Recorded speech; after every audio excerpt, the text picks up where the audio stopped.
Hello students, आज काफ़ी समय बाद मिल रहे हैं। आप सभी लोगों को नव वर्ष की बहुत बहुत शुभकामनाएं। ईश्वर से प्रार्थना है कि ये नया साल आप सभी लोगों के लिए बहुत सारी खुशियां लेकर आए और सभी कुछ जैसा मार्च 2020 से पहले था वैसा हो जाए। शुभकामनाओं के बाद मैक्सवेल इक्वेशन लास्ट यूनिट में हम स्टार्ट कर चुके थे। First equation divergence of D बराबर rho, second equation divergence of B बराबर 0 and third equation curl of E is equal to minus del B by del T. ये तीनों equations हम डिराइव करके निकाल चुके थे। आज हम स्टार्ट करेंगे मैक्सवेल्स फोर्थ इक्वेशन से। आज हम स्टार्ट करेंगे मैक्सवेल्स फोर्थ इक्वेशन। अब ये तो हमें पता है, पहली इक्वेशन हमने इलेक्ट्रिक के गाउस के नियम से निकाली, दूसरी गाउस का नियम चुंबकीय क्षेत्र के लिए उससे निकाली, और तीसरी इक्वेशन हमने Faraday's law of electromagnetic induction से निकाली। Maxwell's fourth equation can be obtained from Ampere's law. जो मैक्सवेल्स की चतुर्थ समीकरण है वो एम्पियर के परिपथीय नियम से प्राप्त की जा सकती है। अकॉर्डिंग टू एम्पियर्स लॉ, क्या कहता है एम्पियर का नियम? कि मैग्नेटिक फील्ड में स्थित किसी बंद पथ के अनुदिश, मैग्नेटिक फील्ड में स्थित किसी बंद पथ के अनुदिश चुंबकीय क्षेत्र का रेखा समाकल, चुंबकीय क्षेत्र का रेखा समाकल बंद पथ द्वारा घेरे गए क्षेत्र से गुजरने वाली कुल धारा I के म्यू गुना के बराबर होता है, जहाँ पर म्यू क्या है? आपकी परमिएबिलिटी यानी कि माध्यम की पारगम्यता। तो एम्पियर्स लॉ हम पढ़ चुके हैं और वो क्या कहता है? According to Ampere's law, in magnetic field the line integral of magnetic field in a closed path is equal to mu times the total current I passing through the area enclosed by the path, and mu क्या है यहाँ पर? permeability of the media। तो आपका Ampere's law क्या हुआ? ये आपका एम्पियर्स लॉ है। Line integral b dot d l, चुंबकीय क्षेत्र का रेखा समाकलन किसके बराबर होता है? म्यू टाइम्स क्षेत्र से गुजरने वाली कुल धारा का, म्यू टाइम्स I, यही हमने बताया। जे अगर आपकी करंट डेंसिटी है, जे क्या है? धारा घनत्व है। धारा घनत्व का मतलब करंट पर यूनिट एरिया।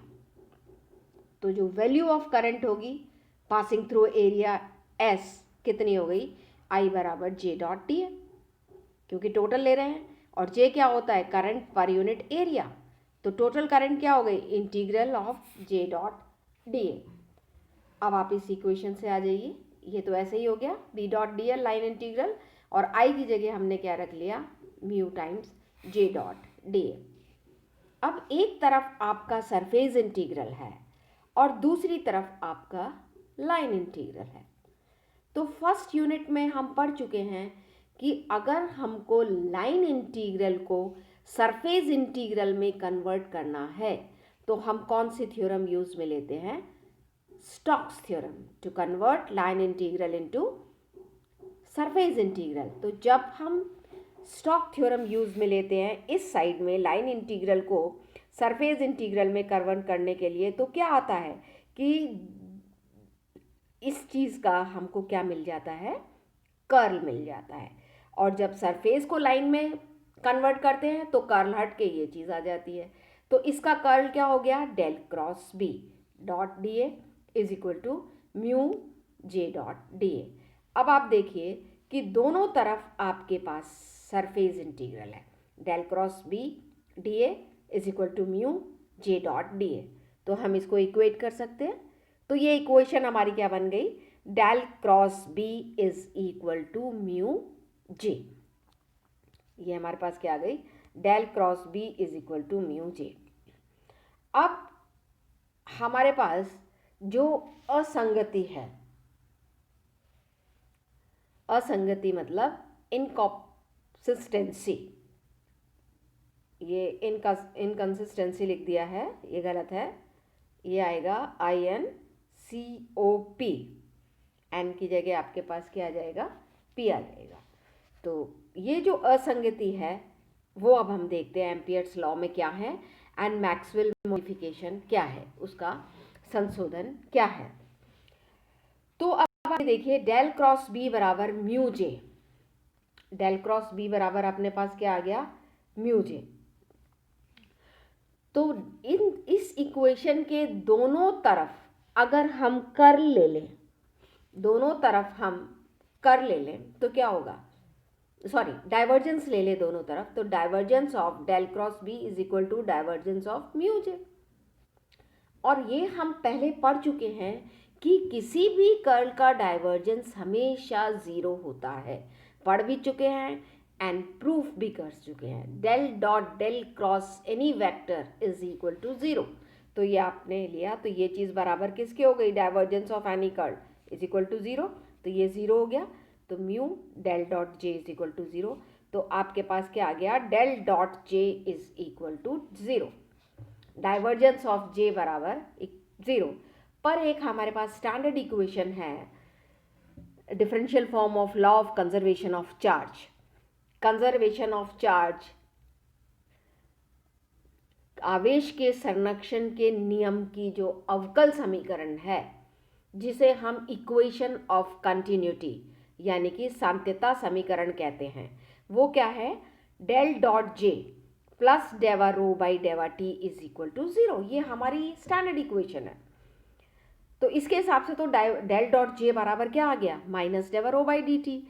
पर हमने क्या निकाला है? Del dot J by J is equal to zero. तो ये दोनों एक जैसी इक्वेशन नहीं है। तो अगर हम इन दोनों इक्वेशन को कंपेयर करें, डेल डॉट जे बराबर zero and del dot J plus del rho by del T is equal to zero, तो हम ये देखते हैं कि एम्पियर्स के नियम से जो हमको ये इक्वेशन डिफरेंशियल इक्वेशन मिली, डेल क्रॉस बी बराबर म्यू जे, ये केवल स्थायी करंट यानी कि परमानेंट करंट के लिए ही वैलिड है। क्योंकि अगर करंट परमानेंट है तो रो का समय के सापेक्ष क्या होगा? कांस्टेंट होगा। और डेवा रो बाई डेवा टी क्या होगी आपके पास में? जीरो। तो अगर डेवा rho by del T zero होती है तो डाइवर्जेंस ऑफ जे बराबर जीरो आता है। तो ये तभी पॉसिबल है, ये और ये इक्वेशन दोनों दूसरी और तीसरी सेम हो, ये तभी पॉसिबल है जब del rho by del T is equal to zero हो। पर del rho by del T is equal to zero किसके लिए होगा? सिर्फ परमानेंट करंट्स के लिए। तो इसका मतलब ये इक्वेशन सिर्फ परमानेंट करंट के लिए ही वैलिड है, स्थायी धाराओं के लिए ही वैलिड है। एंड इन अदर वर्ड्स, दूसरे शब्दों में हम क्या कह सकते हैं कि जो एम्पियर का नियम है वो केवल स्थिर धारा का चुंबकीय क्षेत्र से संबंध स्थापित करता है। Ampere's law establish relation of steady current with magnetic field, but those current which are produced with change electric field with time, for them this equation does not remain valid, यानी कि वे धाराएं जो विद्युत क्षेत्र के समय के सापेक्ष परिवर्तन से उत्पन्न होती हैं उनके लिए ये इक्वेशन वैलिड नहीं है। तो इसका मतलब ये हुआ कि एम्पियर के नियम का इक्वेशन ऑफ कंटिन्यूटी से विरोधाभास नहीं हो और स्थिर एवं अस्थिर मतलब परमानेंट और जो वेरी कर रही हैं यानी कि स्टेबल और अनस्टेबल दोनों करंट के लिए ये इक्वेशन मान्य हो। अभी तो ये इक्वेशन अगर हम इससे देखें इक्वेशन ऑफ कंटिन्यूटी तो ये इक्वेशन सिर्फ परमानेंट करंट के लिए ही है, उन करंट के लिए नहीं है जिनका change electric field with time के साथ हो रहा है, उसके लिए वैलिड नहीं है। तो अगर हम ये करें तो इसका मतलब एक कंट्रोवर्सी हो गई एम्पियर्स लॉ के साथ विद इक्वेशन ऑफ कंटिन्यूटी। और अगर हम चाहते हैं ये इक्वेशन वैलिड हो for both stable and unstable current, तो उसके लिए जो मैक्सवेल ने ये सजेस्ट किया कि ये जो टोटल करंट डेंसिटी है J can be consist of two current densities.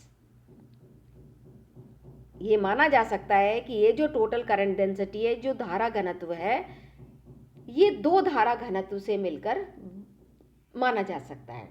धारा घनत्व का पहला पार्ट क्या कहलाता है आपका, first part of current density को हम JF and is produced with the free flow of free electron in the medium, और वो कहलाती है free current density. And second part क्या कहलाता है आपका, current density, displacement current density, और ये प्रोड्यूस्ड होती है with the charge of electric field with respect to time, यानी कि दूसरा भाग विद्युत क्षेत्र के समय के साथ परिवर्तन से उत्पन्न होता है। तो एक तो परमानेंट हो गया और एक मतलब दोनों करंट के लिए वैलिड हो गए, स्टेबल भी और अस्टेबल भी।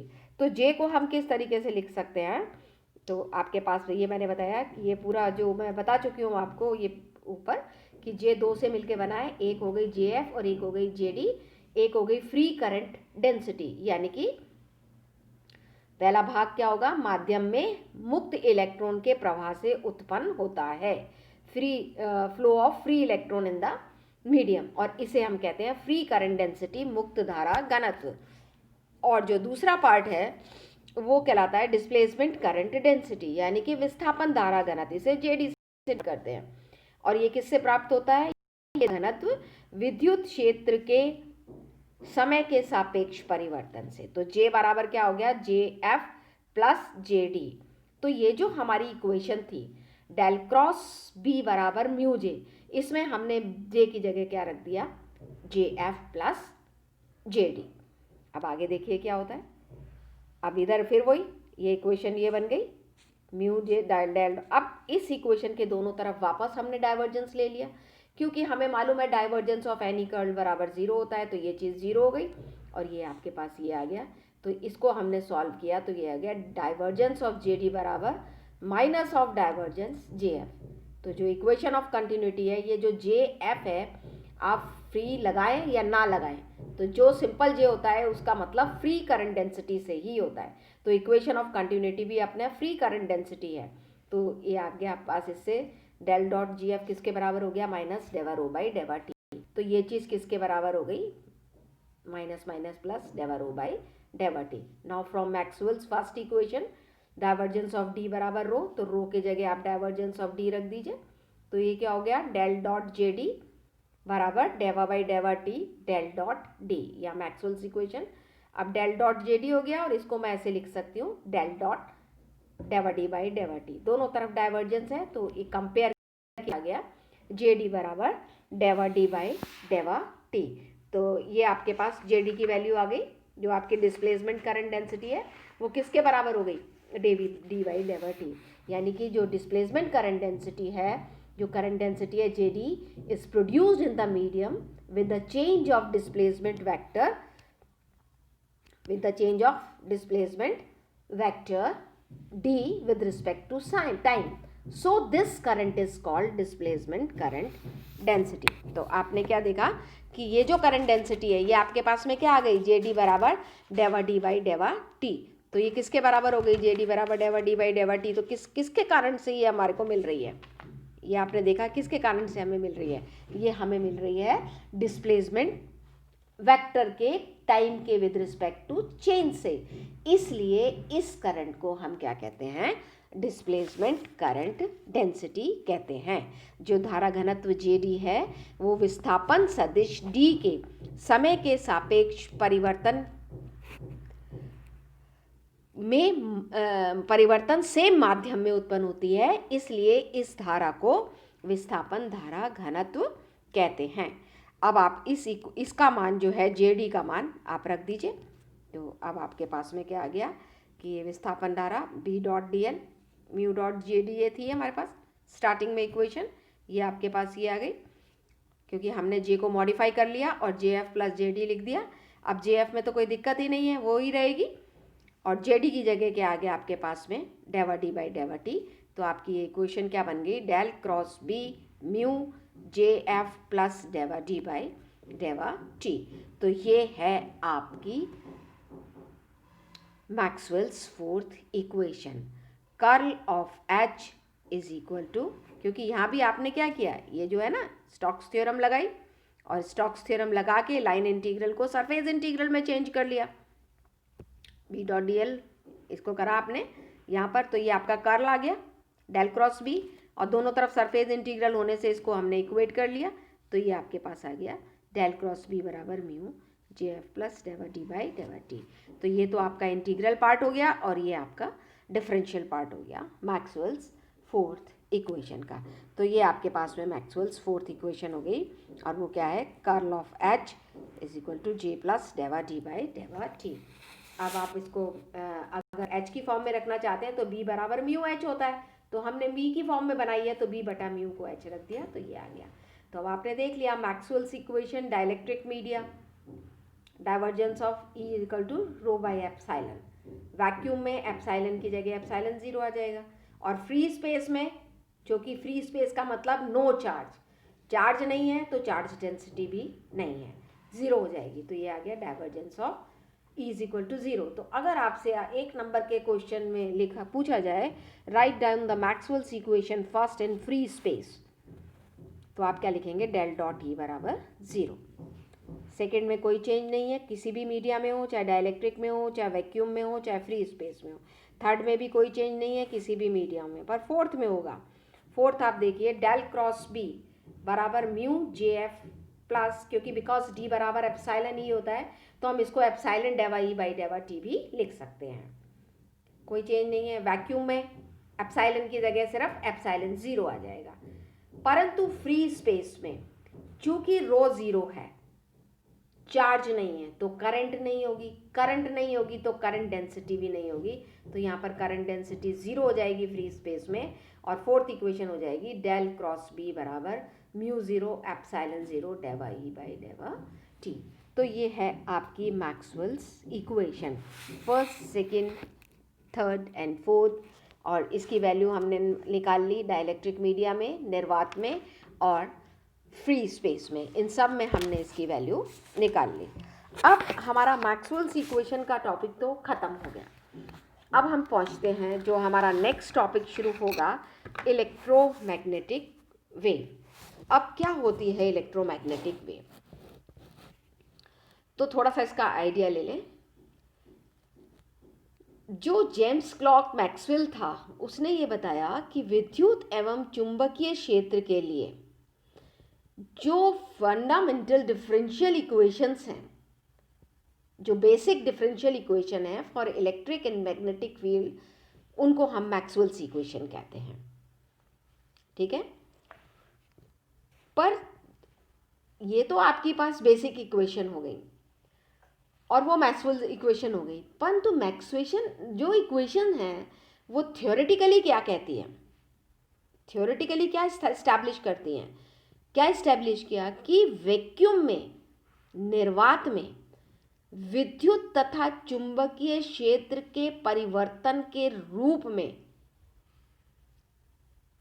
क्या बोला उसने कि harmonic variation of electric and magnetic field jointly propagate as a wave through free space, and these waves are called electromagnetic wave.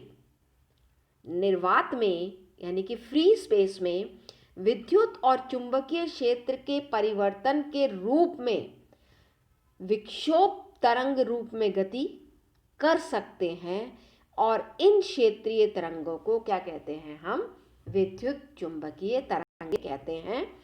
इनका वेग प्रकाश के वेग के बराबर होता है, यानी कि इनकी velocity of electromagnetic wave is equal to the velocity of light.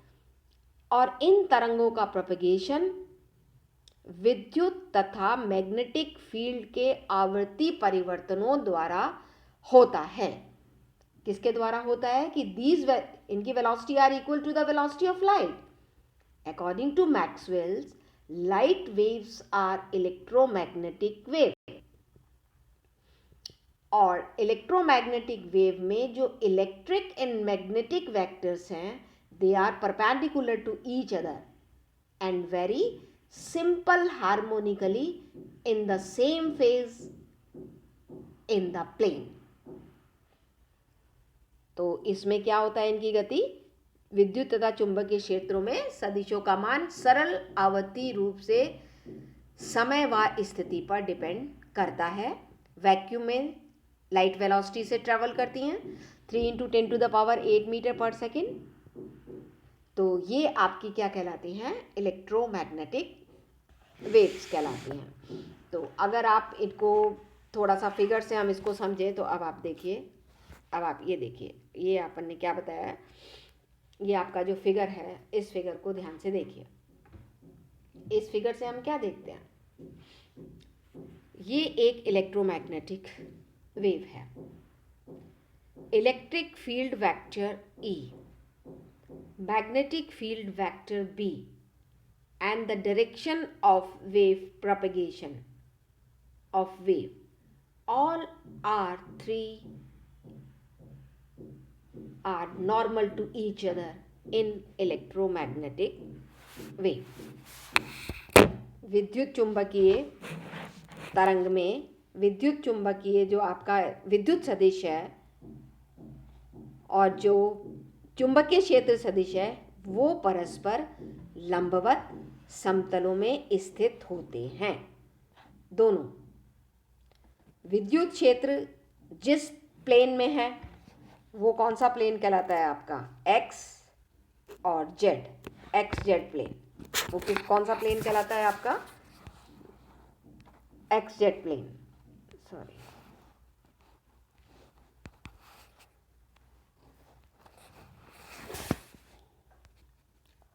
ये आपका एक्स जेड प्लेन कहलाता है। ये आपका विद्युत चुंबकीय तरंगे हो गई आपकी, ठीक है। अब आप इसको देखिए, एक तो आपका एक्स जेड प्लेन हो गया, एक आपका क्या हो गया? ये एक्स जेड प्लेन।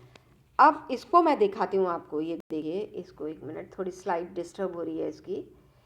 अब आप यहाँ से देखिए, ये आपका हो गया एक्स और जेड प्लेन। तो जेड प्लेन आपका कौन सा है? एक आपका एक्स प्लेन है, एक आपका जेड प्लेन है। तो इधर ये मेरा एक्स एक्सिस है और ये मेरा वाई एक्सिस कौन सा है? ये वर्टिकल वाला, और इधर वाला मेरा जेड एक्सिस है। तो आपका जो एक्स जेड प्लेन है, जो आपका एक्स जेड प्लेन है, तो ये वाली तो है आपकी direction of wave propagation, direction of wave propagation. चलिए मैं आपको इसको थ्योरेटिकली समझा देती हूँ, फिगर से आपको नेक्स्ट टर्न पे समझाएंगे, ठीक है। तो जो आपका ये आपका नेक्स्ट स्लाइड में ले लेती, आपके पास में आ गया। तो ये हमने इसमें ये बताना चाह रहे हैं हम कि जो इलेक्ट्रिक और मैग्नेटिक फील्ड हैं, वो एक दूसरे के परपेंडिकुलर हैं और तरंग संचरण की दिशा के भी परपेंडिकुलर होते हैं। तो नेक्स्ट टर्न पे मैं आपको बताती हूँ, ये स्लाइड थोड़ी सी गड़बड़ कर रही है, तो नेक्स्ट टर्न पे मैं आपसे देखते हैं, ठीक है। इलेक्ट्रोमैग्नेटिक वेव ही पढ़ेंगे। Thank you.